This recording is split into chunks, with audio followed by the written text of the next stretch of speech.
Assalamualaikum warahmatullahi wabarakatuh. Alhamdulillahirabbil alamin wassalatu wassalamu ala asrofil anbiya'i wal mursalin wa ala alihi wa sahbihi ajmain, amma ba'du. Kawan-kawan yang dirahmati oleh Allah Subhanahu wa taala. Di sini Al-Fakir hanya ingin menyampaikan suatu ibarat atau menukil suatu ibarat tentang pembahasan seseorang yang meninggalkan tumakninah. Kan banyak di kalangan kita, utamanya ketika sholat tarawih. Sholat tarawih itu banyak yang melakukan sholat tarawih tapi meninggalkan yang namanya tumakninah. Hingga seperti contohnya, amin, Allahu Akbar, Yasin, Allahu Akbar, Allahu Akbar. Seakan-akan di sana itu tumakninahnya itu meskipun biqadri subhanallah itu gak ada. Ini hanya menukil dalam kitab I'anatul Talibin, kemudian Buyatul Murtasyidin. Bahasanya dalam kitab I'anatul Talibin diterangkan, qala qalbul irsyad, Sayyid Abdullah bin Alawil Haddad dalam kitab Nasoihnya, beliau mengatakan, wal yahdar minat takhfifi al-mufriti alladhi ya'taduhu kasirun minal jahlati. Berhati-hatilah kamu minat takhfifi al-mufrit, dari bercepat-cepat, alladhi ya'taduhu kasirun minal jahlati, yang sudah menjadi kelumrahannya orang-orang yang tidak tahu atau sudah masyhur di kalangan kita semua, utamanya di Indonesia ini, fi sholatihim lit tarawih, dalam sholatnya mereka untuk sholat tarawih. Kan sekarang banyak orang sholat tarawih, pokok intinya cepat, pokok intinya lebih cepat daripada musola yang selanjutnya, agar supaya apa? Agar supaya jemaahnya banyak. Tidak, yang namanya rukun tetap harus dilakukan. Kemudian hatta rubbama yaqauna bisababihi fil ikhlali bisya'in minal wajibi, hingga terkadang disebabkan takhfif al-mufrid, disebabkan yang namanya cepat-cepat, orang itu meninggalkan yang namanya kewajiban-kewajiban yang telah disyariatkan atau yang telah dicetuskan oleh Imam Syafi'i, seperti rukunnya sholat. Kalau umpamanya ditinggalkan gimana? Maka batal yang namanya sholat. Misla tarkit tumaninati, seperti contohnya meninggalkan tumanina fir ruku'i wa sujudi, dalam ruku dan dalam sujud.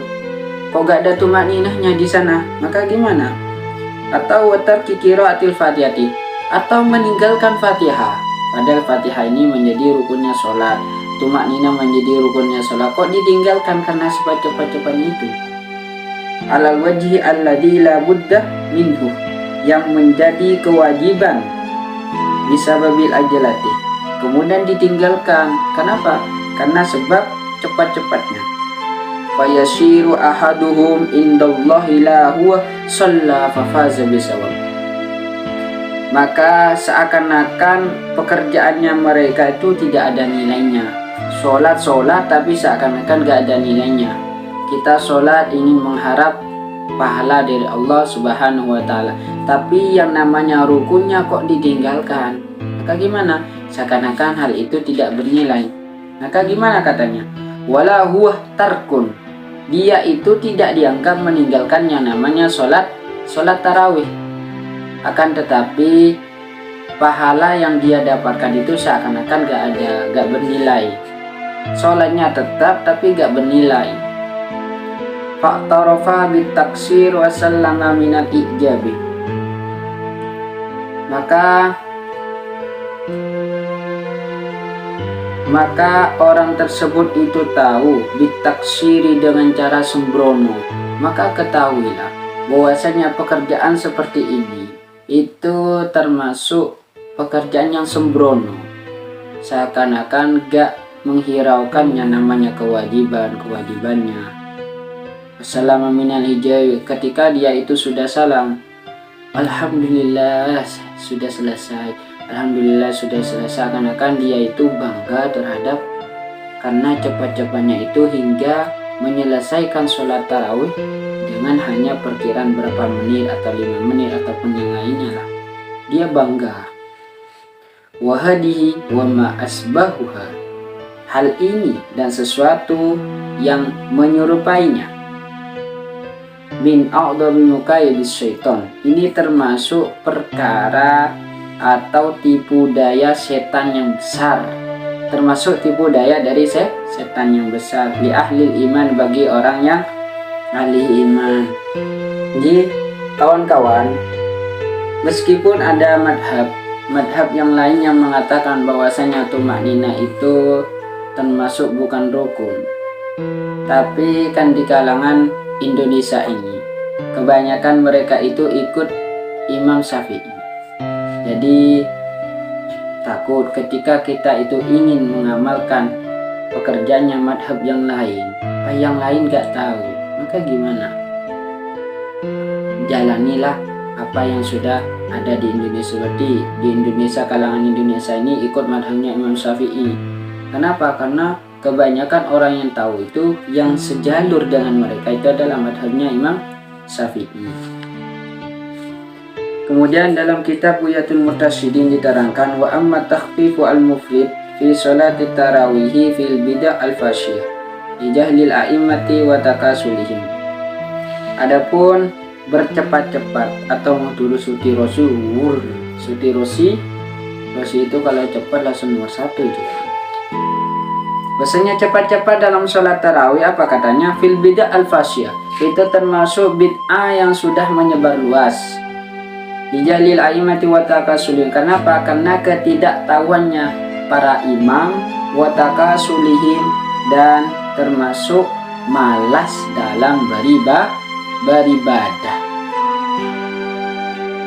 Karena ketika cepat-cepat mereka seakan-akan yang dipikirkan kapan selesai kan gitu. Wa muqtada ibarati tuhfati annal infirada fi hadhil halati afdalu. Isi kandungan dalam ibarat kitab Tuhfah bahwasanya sholat sendirian dalam situasi yang seperti ini, maka gimana katanya? Afdal minal jamaati, itu lebih utama daripada sholat berjamaah. Sholat jamaah tapi cepat-cepat itu katanya lebih afdal sendirian, sholat sendirian daripada jamaah. Kenapa? Karena saking cepat-cepatnya itu, saking situasi yang seperti ini. Kapan hal itu terjadi? In alimal ma'mum au dhanna annal imama la yutimmu ba'dal arkan.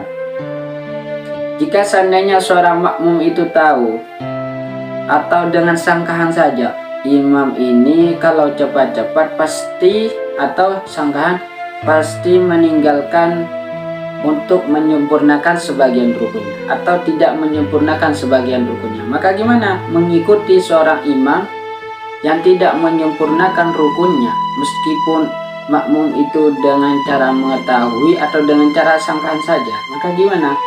Lam yasiha al-iqtida bih, maka tidak sah mengikuti imam yang tidak menyempurnakan sebagian rukunnya.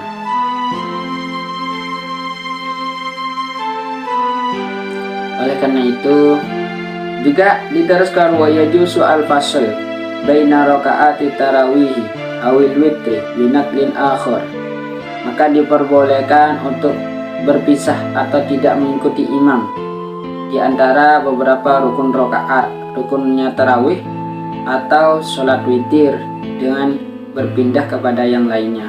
Idza yanqati illa ma qablahu lakinnahu khilaful afdal. Kenapa? Karena telah memutus dari apa yang menjadi yang sebelumnya, seperti meninggalkan beberapa rukunnya. Maka gimana? Maka kita itu boleh katanya fasel, tapi lakinnahu khilaful aula, kan tetapi ini menyalahi yang lebih utama. Kenapa? Karena yang lebih utama itu kan kalau sholat tarawih itu berjamaah, ikuti imam, itu seakan-akan khilaful afdal. menyalahi terhadap yang lebih utama. Oleh karena itu, kawan-kawan, meskipun kita tahu dalam pembahasan tumakninah ini ulama menerangkan bahwasannya ketika kita ingin mengikuti madhab yang lain, itu kita harus tahu yang namanya taklid sama talfiq. Taklid sama talfiq ini ada bedanya. Kalau taklid itu kita melakukan suatu ibadah, contohnya, kemudian kita ikut terhadap imam yang ini. Kalau talfiq beda. Kalau talfiq itu adalah menggabung dua ibadah. Satu ibadahnya ikut imam satunya, ibadah satunya ikut imam yang satunya. Contohnya, yang taklid contohnya, ada seseorang Islam yang mana dia itu tidak niat untuk berpuasa di bulan Ramadan ketika malam harinya. Kemudian gimana caranya agar supaya puasanya itu bisa diterima? Kenapa? Karena kalau ikut Imam Syafi'i, niat ketika pagi hari itu tidak diperbolehkan. Niat dalam satu bulan, dari awal bulan Ramadan sampai akhir bulan itu bukan madhabnya Imam Syafi'i. Kalau madhabnya Imam Syafi'i, kita harus niat di malam hari, intinya sebelum tulu'il fajar. Seperti sebelum terbitnya fajar. Kemudian setelah itu, dia itu niat di pagi hari. Dia niat ikut Imam Abu Hanifah, namanya taklid. Saya niat puasa bulan Ramadan karena taklid kepada Imam Abu Hanifah. Itu yang dinamakan taklid. Bedanya kalau talfiq. Kalau talfiq gimana penggambarannya? Talfiq itu contohnya ada suatu ibadah seperti kita umroh atau kita haji. Dalam madhabnya Imam Syafi'i, seorang laki-laki yang menyentuh seorang perempuan yang bukan mahramnya, maka itu dapat membatalkan yang namanya wudu. Tapi ketika tawaf, kemudian apakah kita tidak dimungkinkan untuk tidak batal yang namanya wudu? Kenapa? Karena setiap tawaf laki perempuan itu berdekatan, kadang kita itu menyentuh tangannya seorang perempuan. Apakah tidak memungkinkan untuk batal wudunya? Maka dengan hal ini kita ikut terhadap pendapatnya Imam Abu Hanifah. Kenapa? Karena kalau ikut Imam Abu Hanifah, seseorang laki-laki yang menyentuh seorang perempuan yang bukan mahramnya, maka itu tidak membatalkan yang namanya wudu. Tapi dalam hal ini kita batalnya ikut Imam Abu Hanifah, tetapi wudunya kita ikut terhadap Imam Syafi'i, maka gak boleh talfiq dalam hal ini. Batalnya ikut Imam Abu Hanifah, batalnya ikut Imam Abu Hanifah. Kemudian satunya ikut Imam Syafi'i, maka itu gak boleh. Batalnya kita ikut Imam Abu Hanifah, kemudian caranya dalam wudu kita ikut Imam Abu Hanifah. Kita ikut kapan yang membatalkan, kapan yang tidak membatalkan, kita harus ikut Imam Abu Hanifah. Gak boleh kita talfiq kepada salah satunya. Seperti contohnya kita wudu ikut Imam Syafi'i, batalnya ikut Imam Abu Hanifah, seakan-akan itu talfiq. Itu gak boleh. Talfiq itu menggabungkan satu ibadah yang lain imam, itu gak boleh. Mungkin sekian dari kami. Intinya pesan dari kami adalah kalau emang mau ikut madhab yang lain, kita harus tahu yang namanya taklid sama talfiq. Kalau taklid seperti ini, kalau talfiq seperti ini. Yang mana talfiq ini gak boleh, kalau taklid baru diperbolehkan. Mungkin sekian dari kami. Assalamualaikum warahmatullahi wabarakatuh. Jangan lupa untuk subscribe, like, dan share video ini agar supaya saya lebih semangat dalam memperjuangkan agama Islam, dalam menyampaikan suatu hukum atau suatu perkara yang berhubungan dengan agama. Kenapa? Karena meninjau di zaman sekarang, kebanyakan mereka itu lebih khusyuk dalam sesuatu yang tidak ada manfaatnya, seperti seorang perempuan lah. Ada seorang perempuan kok joget-joget, padahal itu bukan sepantasnya lah. Masa seorang perempuan yang harus menjaga terhadap kehormatannya mau diumbar-umbar kepada sosial media, kepada orang lain, kan eman. Mendingan seorang perempuan itu menghiasi dirinya dengan sebaik-baiknya hanya untuk satu, siapa? Yaitu untuk sang suami, untuk orang yang halal bagi kita semua. Assalamualaikum warahmatullahi wabarakatuh.